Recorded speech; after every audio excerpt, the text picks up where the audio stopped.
vídeo de hoje... Pra Algarve. Ô louco, bicho! Ô louco, bicho! Não foram muitas, mas a gente fez. É isso aí que a gente faz. Com a sensação de quero mais. A gente vai voltar para visitar. Com certeza. A gente super moraria lá, fácil. Congelante. Eu também não iria. Nós, meros mortais, foi maravilhoso o passeio. Isso que a gente tá falando de época de Covid, né? Tentar fugir de julho e agosto. Então imagina como é que tu vai aproveitar assim. A gente não pagou nada. É discutível, realmente. Um coelho. Estupenda.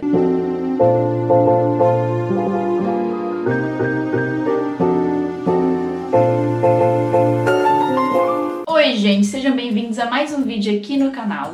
Hoje a gente vai responder umas perguntinhas sobre a nossa viagem para Algarve, porque eu sei que vocês ficaram com algumas dúvidas, algumas curiosidades. Então, para fechar com chave de ouro, a gente veio aqui responder umas dúvidas de vocês. Eu abri uma caixinha de perguntas no Instagram, então se você não segue, já segue aqui embaixo, porque lá a informação ao vivo, em tempo real pra vocês. A gente troca muita ideia por lá. Ô louco, bicho! Ô louco, bicho!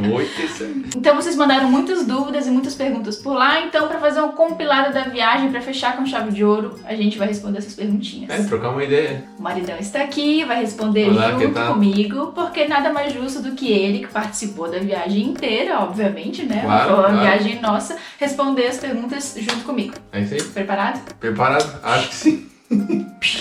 Primeira pergunta então, FKOFFKE, que é a Fernanda, mandou: como tu fez para planejar o roteiro? Então a gente tem algumas etapas que a gente gosta de seguir para planejar uma viagem. A gente fez isso com todas as outras viagens que a gente fez também, que não foram muitas, mas a gente fez. Então o que aconteceu dessa vez que a gente foi pro Algarve? Eu abri uma caixinha de perguntas no Instagram, pedindo lugares imperdíveis, passeios imperdíveis lá no Algarve. O pessoal mandou, a gente fez essa busca, né, também na internet, com um casal de amigos nossos que mora lá. Então a gente levantou essas informações, compilou e transformou nos lugares que a gente gostaria de visitar. Depois a gente abriu o nosso Google Maps, que a gente usa para marcar os pontos. É isso aí. Então a gente marca todos os pontos que a gente selecionou, a gente marca no Google Maps e fica lá as regiões exatas com os passeios que a gente quer fazer. E o terceiro passo, que daí a gente faz o nosso Google Calendário. É isso aí. Basicamente o terceiro passo é, depois que a gente já marcou no mapa, a gente começa a usar o Google Calendário, enfim, para marcar os roteiros e saber, ó, o dia que a gente for, ou o período que a gente for para conhecer um desses pontos aqui, vamos aproveitar e conhecer esse outro ponto que está muito próximo, esse outro ponto também está bem pertinho. Então a gente aproveita alguma ida em algum lado para conhecer outros pontos que a gente quer conhecer interessantes dele naquela região e aproveitar a logística, para ficar mais fácil, mais rápido e tal. Para otimizar a nossa logística, porque se tem uns 5 pontos naquela região, a gente separa um dia para conhecer aqueles 5 pontos específicos. Respondido? É isso aí que a gente faz. Bom, a próxima pergunta é da Bruna D. Pessoa, o nome do usuário. Vamos lá, você acha que uma semana dá para conhecer direitinho os lugares por lá? Então, uma semana dá para te conhecer... Um pouco. De todos os pontos que tu for ver lá, tu vai escolher alguns, dá pra te conhecer esses alguns, não dá pra te conhecer todos. Não. Tu vai conhecer alguns, mas vai ficar faltando muitos outros. E até porque você vai descobrir lugares lá que você vai achar legal. E queria ter mais tempo pra aproveitar. Exato. Acho que uma semana... Eu acho que é pouco. É pouco e é uma sorte, né? Você vai na sorte de pegar um dia bonito, de pegar um dia que o mar tá bonito, que não tá movimentado. Dá pra aproveitar, dá pra conhecer várias praias, igual a gente fez. Claro, dá pra conhecer várias praias, fazer vários passeios legais, mas a gente saiu com a sensação de quero mais. Isso. Tipo, tinha muito mais pra explorar. Então respondendo aqui, ó, direitinho não dá pra conhecer, mas dá pra conhecer. Dá pra conhecer, mas assim, se puder ficar mais tempo, fica mais tempo. Pô, seria ótimo. Terceira pergunta então, da Concurseira Nativa 2. Ficou algum lugar que queriam ter ido e não deu? Eu acho que a gente tinha marcado alguns pontos no roteiro que a gente não conseguiu ir. Sim. E inclusive algumas praias que a gente queria ter ido também, cachoeira que tem por lá, então a gente não conseguiu conhecer todos os pontos. Um exemplo era a Ilha Deserta, porque era mais afastado onde a gente estava e a gente também não sabia se o ferry, que era o barco que te leva, o barco que te leva até a ilha, estava funcionando. A gente entrou no site e não conseguiu confirmar. Por conta dessa coisa do Covid, estava muito confuso as informações, mas então, a gente queria ter ido. Enfim, esse é um exemplo de lugar que não deu pra ir. Ou seja, sim, ficaram lugares que a gente não conseguiu visitar e a gente vai voltar para visitá-los. Com certeza. Então a pergunta do Edu Simões W, que é o Edu. Fala, Edu, beleza? Qual a praia que mais gostaram e gostariam de viver aqui no Algarve? É muito relativo, porque assim, a nossa experiência lá, a praia que a gente mais aproveitou, que a gente tomou banho, que a gente ficou sentado na areia, que a gente curtiu um sol, foi a Praia do Camilo, né? Foi o lugar onde é que a gente mais conseguiu ficar. E teve um outro dia que a gente ficou na Praia de São Rafael e a gente ficou mais tempo também, tomou banho de mar, aproveitou a praia.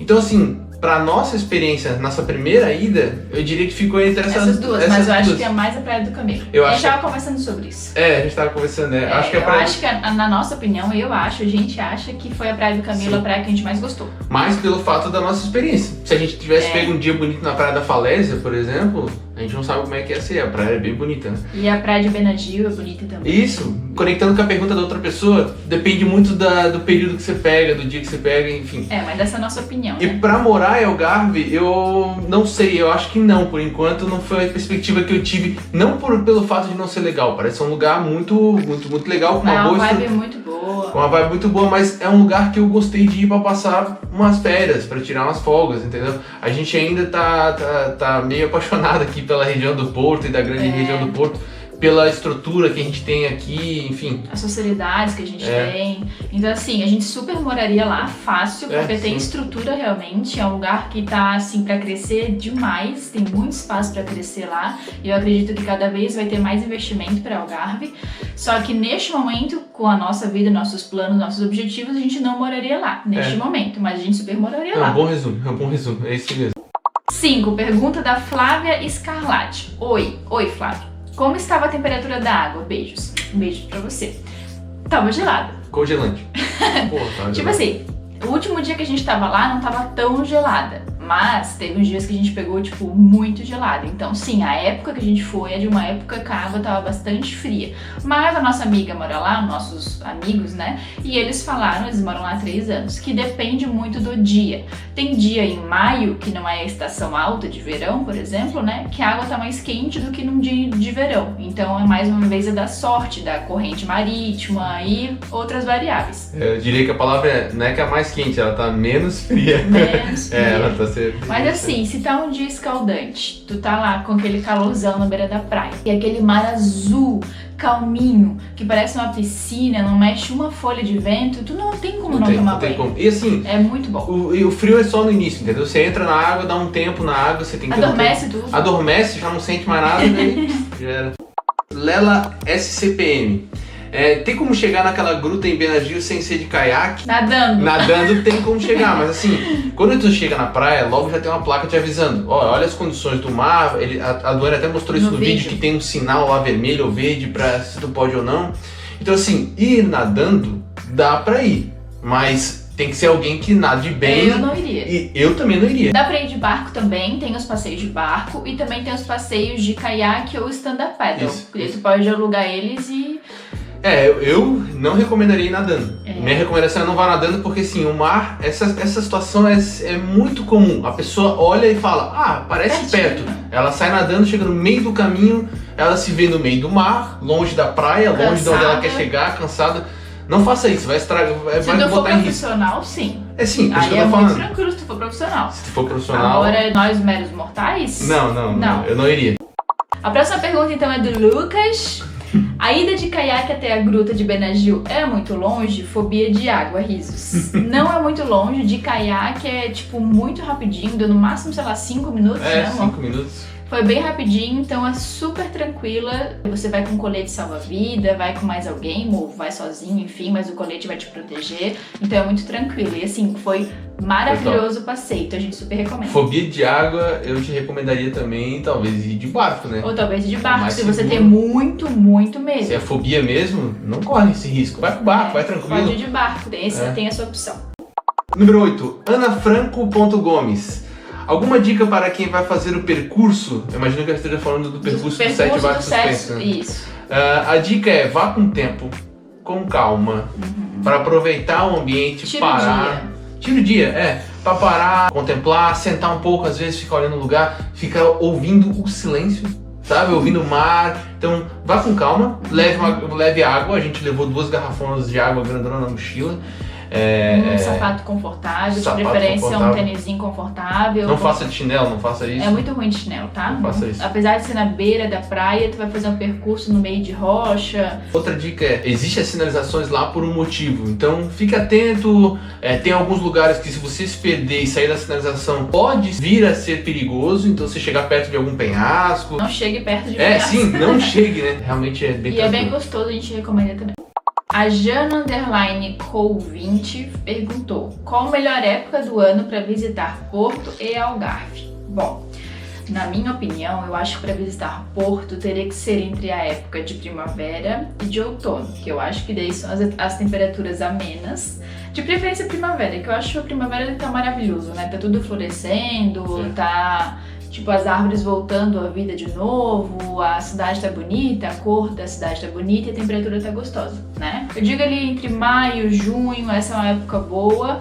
E também, se for vir no outono pra Porto, dá pra vir também. A gente chegou em outubro e tava um clima super gostoso, né? Por exemplo, eu tô gostando bastante da primavera porque o dia tá muito grande, o dia tá grande, então tem bastante sol. A cidade, pelo menos aqui na região a gente vive, é uma região jovem, então quando tem sol, o dia longo, você sente a cidade. Isso que a gente tá falando de época de Covid, né? Mas a minha opinião é de que você vem em temperaturas amenas para aproveitar o melhor da cidade. Né? Porque no inverno vai chover muito, né? No inverno chove demais e é realmente muito frio. Verdade. Agora, quanto ao Algarve, a gente foi uma vez só para lá, mas o pessoal disse que se você quer verão e agito e calor e tudo mais, você vai na época ali de julho, agosto, que são as férias escolares que dá mais movimento. Agora, se tu quer pegar fora disso, então seria agosto, setembro ou realmente maio e junho, que daí foi o que o pessoal comentou que seriam as épocas mais tranquilas e que tu já pode aproveitar a praia, que foi o que a gente fez. A gente foi em maio, no começo de maio, e super aproveitou a praia. Eu, particularmente, eu gosto de fugir das altas temporadas, sabe? Se é férias escolares na Europa e a galera vai toda pra Algarve em julho e agosto, eu vou tentar fugir de julho e agosto. Exato. Eu sou sempre dessa, né, amor? A gente sempre combina assim. A gente veio de Florianópolis, onde a gente sabe muito bem como é esse momento de alta temporada, onde tudo é lotado. Restaurantes, estacionamento, Então fica no inferno e tu não consegue aproveitar tanto. Teve seguidora no meu Instagram que falou: olha, eu fui em agosto, mas eu não tinha nem lugar pra botar minha toalha na beira da praia. Olha só, tá doido. Então imagina como é que tu vai aproveitar assim. Então assim, foge das altas temporadas. Próxima pergunta então é da _Letícia Moraes 21. Qual passeio mais gostou e indica? O que mais gostou pra mim foi o dia dos 7 Vales Suspensos, como um todo. Então a gente fez o percurso dos 7 Vales Suspensos, paramos na praia de Benagil, vocês viram lá no vídeo, pegamos um caiaque, fomos na gruta de Benagil, aproveitamos aquele mar bonito, curtimos com calma, almoçamos por lá, concluímos o trajeto e, cara, acabou o dia com a gente cansado, claro, mas aquele sentimento de, nossa, foi muito maneiro, que dia top. Foi um dos dias mais maravilhosos da minha vida. Nossa, foi... É o que a gente mais recomenda, percurso com passeio de caiaque, stand-up na gruta de Benagil. E o Marcelo 4449 perguntou: gostaria do local e endereço daquele restaurante que vocês foram? O restaurante Atalaia, que a gente gostou muito também, preço muito bom. Eu vou deixar na descrição o local e o endereço pra vocês, tá bom? A Lu_11PT perguntou: os preços dos passeios são caros? A gente não pagou nada de passeio, a gente não pagou nada. A gente pagou só o caiaque. A gente pagou o caiaque, pagamos 15 euros por pessoa. Então a gente pegou um caiaque pra mim e pra Duane e pagamos 30 euros. 1h30. Então assim, o custo que a gente teve na maioria dos passeios foi gasolina. A gasolina do carro. E alimentação.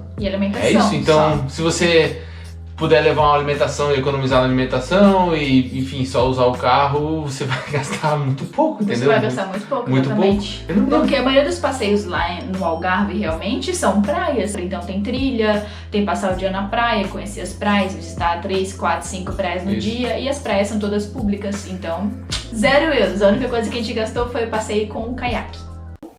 Tá, próxima pergunta então é da Ana P. Bento. Não dá pra levar as cachorrinhas em nenhuma praia, né? Então, em várias praias que a gente foi, tinha placa lá dizendo que era proibido levar animais. Assim como a gente vê também no Brasil, pelo menos na nossa região lá do sul. Então, é uma prática bem comum para evitar que a praia fique com sujeira de cachorros e tudo mais, né? Cocô, xixi. Mal sabem eles que o ser humano suja mais do que os cachorros, mas tudo bem, fecha parênteses. Exato, isso é discutível realmente. A maioria tinha placas de proibido cães, mas em compensação, em várias praias, a gente viu várias pessoas com cães. Inclusive um coelho. Isso, na Praia do Camilo, né? Na Praia do Camilo a gente tava deitado e tinha um casal atrás com um coelho. Com um cercadinho assim, tipo uma gaiolinha com um coelho branquinho dentro. E a gente ficou tipo... O bicho de estimação, exato. Mas isso que a Dani falou é verdade, a gente viu cachorros nas praias assim. E a gente passeou com as meninas na praia do Peneco, que foi quando a gente ficou na hospedagem. É verdade. Porque pelo que eu vi, não vou dar certeza de nada, mas enquanto não for alta temporada, você pode passear com cães. Inclusive tinham portugueses passeando com os cães nas praias. Então a gente vai entrar umas perguntinhas aqui, são 3 perguntinhas sobre a hospedagem. A Bru de Oliveira perguntou: por levar pet, o local cobrou mais caro? Quando a gente vai alugar uma hospedagem que aceite pet, as nossas opções já são super limitadas, né? Então, quando a gente vai fazer pesquisas no Booking, no Airbnb, a gente coloca lá aceita pet, de 500 lugares disponíveis passam para 190. Tipo assim, reduz muito. E normalmente esses lugares que já aceitam pets não cobram nada extra por eles. Tem casos sim, quando eu tava pesquisando eu vi um lugar que cobrava mais X euros por cada pet. Nossa, sério? Pelo Airbnb. Mas a hospedagem que a gente ficou, não cobraram nada mais pelas meninas. Mas tem lugares que cobram, então fiquem ligadinhos com isso daí. Então tá, pergunta número 16 da Underline Ludmilla. Vocês alugaram a casa no Airbnb? Não, a gente alugou no Booking. A Duane encontrou essa casa que a gente ficou, ela encontrou tanto no Airbnb quanto no Booking. A gente alugou no Booking porque tava mais barato do que no Airbnb. Por conta de taxas, provavelmente. Eu também acho. Deve ser taxa de serviço do Airbnb e do Booking deve ser diferente. Isso. Mas enfim, tava mais barato no Booking, era a mesma casa e a gente acabou pegando pelo Booking. E normalmente a gente, inclusive, aluga muito mais pelo Airbnb. Sim. Quando a gente foi para o Chile ou para Nova York, a gente alugou tudo pelo Airbnb, né, amor? Sim. Só que essa foi a nossa primeira experiência, eu acho, alugando pelo Booking. E deu tudo certo, foi muito mais simples do que eu imaginei. Inclusive, mais simples do que pelo Airbnb, porque eu não precisei nem fazer conta. Mas a gente usou o Booking dessa vez e a gente super recomenda também. A gente vai deixar aqui na descrição de novo o link da hospedagem que a gente foi nos primeiros dias, para vocês darem uma olhadinha, se interessarem em alugarem lá também. Então, a Sofia Xavier Pires perguntou: qual o valor do alojamento? Nós ficamos do dia 1º ao dia 5 no alojamento, que a gente fez um tour aqui no canal pra vocês. O card eu vou deixar por aqui pra vocês darem uma olhadinha se interessarem pelo alojamento, pela hospedagem. E a gente pagou 309 euros por todos esses dias. E a localização é estupenda. Top. Maravilhosa, vale cada centavo. Bom, agora vão vir algumas perguntas sobre o carro. Catarina Viveiros.24. Dá pra fazer essa viagem sem carro? Dá, é possível, né? Mas você tem que colocar aí na balança o que é mais confortável para você. Então, por exemplo, a gente tinha visto, antes de pensar em alugar o carro, Indy Cowboy. Pela nossa pesquisa, pareceu não valer a pena pelo preço e pelo fato mais importante era... Lá em Albufeira, a gente já tem que ter um meio de transporte para poder conhecer essas praias, poder conhecer esses lugares que a gente viu no mapa, e não ia ser de fácil acesso assim para ir de pé ou para ir de ônibus. Então a gente tinha que ter um transporte. Então o carro valeria super a pena pelo conforto, pela praticidade de a gente poder transitar onde a gente quisesse lá na região. E também porque os primeiros dias a gente ficou na hospedagem, mas depois a gente ficou na casa de uns amigos, então a gente teve que levar roupa de cama, toalha, travesseiro, edredom, porque eles não tinham lá. Ventilador, então não ia ter como levar tudo isso no comboio, gente. Então, assim, o melhor custo-benefício para nós foi realmente alugar um carro. E foi o que o Vi falou, né? Pra fazer os passeios lá dentro de Albufeira, de Algarve e tudo mais, facilita demais ter um carro pela logística e pela liberdade que o carro proporciona, tá? Então a gente recomenda realmente alugar um carro. Bom, gente, tivemos um pequeno probleminha com a nossa câmera, a GoPro, ela esquentou demais, desligou, mas enfim, a gente tá aqui com o celular e eu espero que fique a mesma qualidade. A gente tá fazendo o nosso melhor aqui, por favor. Vamos lá, pergunta do Francisco Oliveira.art. Como que dirige? KKK. Digo, são as mesmas regras de trânsito do Brasil ou muda muito? As regras de trânsito são bem parecidas, até o momento eu não vi nenhuma diferença grande. As placas, sim, tem placas que são diferentes, então é importante você dar uma pesquisada aí para você se atualizar, até porque a carta de condução portuguesa é diferente da carta de condução brasileira. Mas a gente pode usar a CNH do Brasil aqui enquanto turista. Acho que dá até pra gente falar um dia sobre isso, porque tem diferenças, você pode usar por um determinado período, mas você tem que fazer a transferência da carta depois de um certo período. A gente está aprendendo ainda. Exato. Mas enfim, a nível de placa, de sinalização, são muito parecidos, mas sim, tem placas diferentes. Um exemplo que eu posso dar é na autoestrada. Você vai ver muitas vezes lá a placa com limite de velocidade máximo e limite de velocidade mínimo, né? É até quase meio óbvio, mas se você não está atento, você não vai saber o que é. No Brasil não é normal a gente ver um limite de velocidade mínimo, é sempre o máximo, né? Então, enfim, é isso. Pesquise bem as placas, dá uma olhada na internet que você não vai ter muito tenha problema. Paciência, dirija com cuidado que vai dar tudo certo.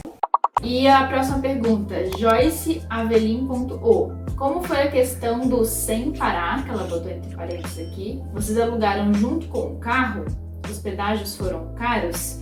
Então, o sem parar a gente pediu na hora que a gente foi alugar o carro, a gente pediu para incluir para que a gente não precisasse ficar parando nos pedágios, nas portagens e fazendo o pagamento. Então a gente pagou cerca de 17 euros para incluir o sem parar lá. Então, que aqui o nome é Via Verde. Que o nome é Via Verde, isso mesmo. Então funciona da mesma forma que no Brasil, nos pedágios, tem um espaço que tu pode passar, que é o espaço do Via Verde, tu passa sem parar e depois vem a cobrança. Quanto aos pedágios, a gente já pagou cerca de 40 euros quando a gente devolveu o carro e a gente ainda não recebeu o recibo com o valor da diferença, se teve mais cobranças ou não. Porque quando o Vi foi entregar o carro, ele já pagou os 40. Na verdade, quando a gente aluga o carro, a gente já paga 100 euros para as portagens, para os pedágios. Tipo um adiantamento, você está pagando adiantado já. Entendeu? Isso. Daí o que aconteceu? Cobraram 40 euros, que foi o que passou, só que a gente entregou o carro no mesmo dia que a gente voltou. Então pode ser que ficaram para trás alguns pedágios, algumas portagens, né? Então a gente não recebeu essa cobrança, esse recibo ainda para saber quanto que deu exatamente. A gente vai ter que esperar um pouco. E basicamente depois que chegar essa cobrança, a gente vai ver quanto daqueles 100 euros, quanto realmente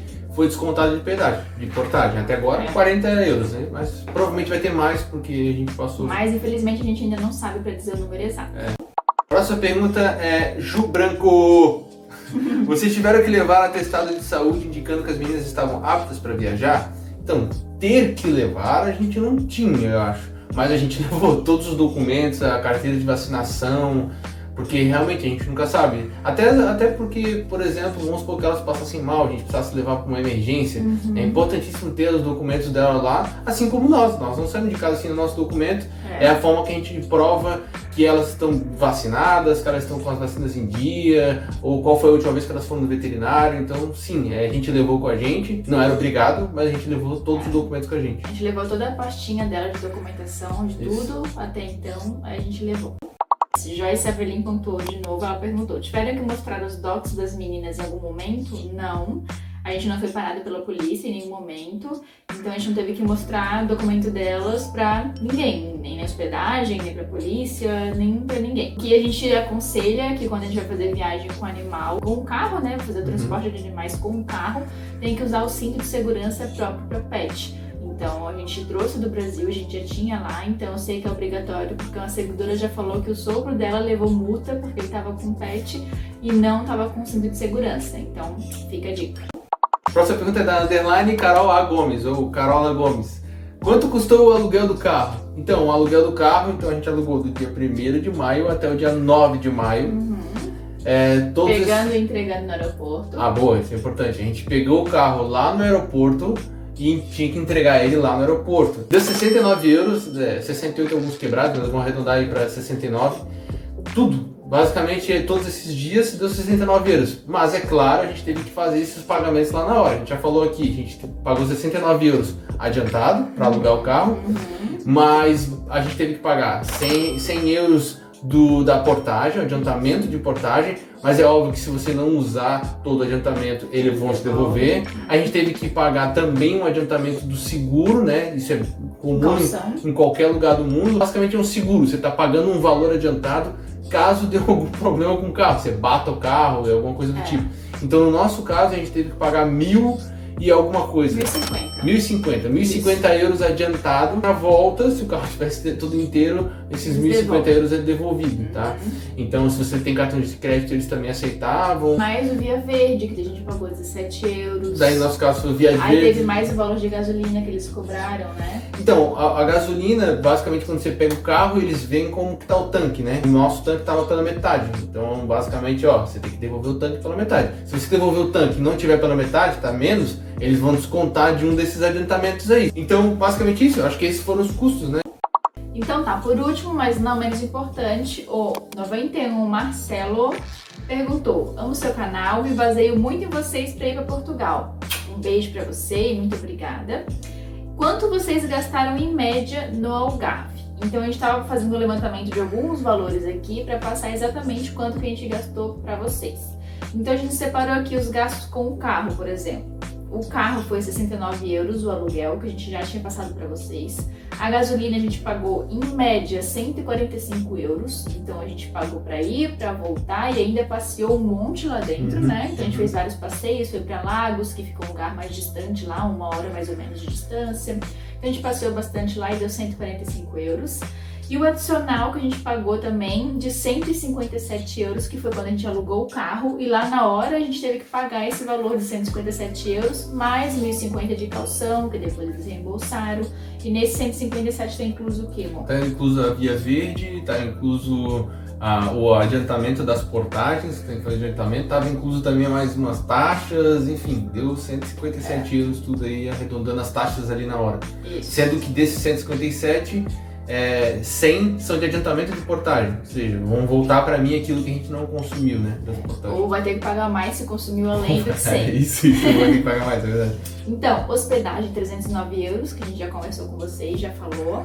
E sobre lazer, alimentação, passeio, enfim, todos os outros gastos que a gente teve foi 255 euros. Então, totalizando tudo, a gente pode arredondar aí para 950 euros o custo total da viagem para passar os 8 dias lá no Algarve e de carro, voltar de carro, ficar numa hospedagem muito boa, enfim. A gente foi realmente para aproveitar, a gente comeu o que a gente quis, a gente bebeu, a gente...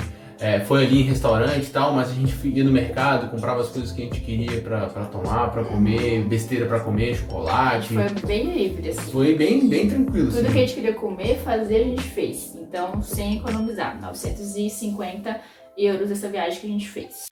Então é isso, gente. Eu acho que a gente conseguiu responder todas as perguntas de vocês. A gente realmente se empenhou para responder o máximo de perguntas que a gente queria e até para não deixar um vídeo muito longo também, porque a gente se estende demais, a gente começa a conversar e fica conversando e falando, a gente fala demais. Agora a gente fechou com chave de ouro essa nossa viagem para o Algarve, né? A gente deu bastante informação para vocês. Se gostaram do vídeo, deixa o like, deixa um comentário aqui embaixo, se inscreve no canal para não perder nenhum conteúdo. E é isso, né, amor? É isso aí, foi da hora, fechamos com chave de ouro aí. E a gente sabe que ainda vão ter outras dúvidas, mas aí acompanha lá no Instagram, à medida que a Duane vai se comunicando. Ou deixa aqui no comentário também. Deixa no comentário, exatamente. Pra Outras pessoas podem responder também, falar um pouco das experiências de vocês, que conhecem também mais o Algarve e já tiveram outras experiências lá. Comenta aí, realmente vai ter gente que vai ter muito para agregar aqui nos comentários também. E é importante reforçar de novo que essa é a nossa experiência. Com certeza vai ter gente que achou o valor muito caro para 8, 9 dias.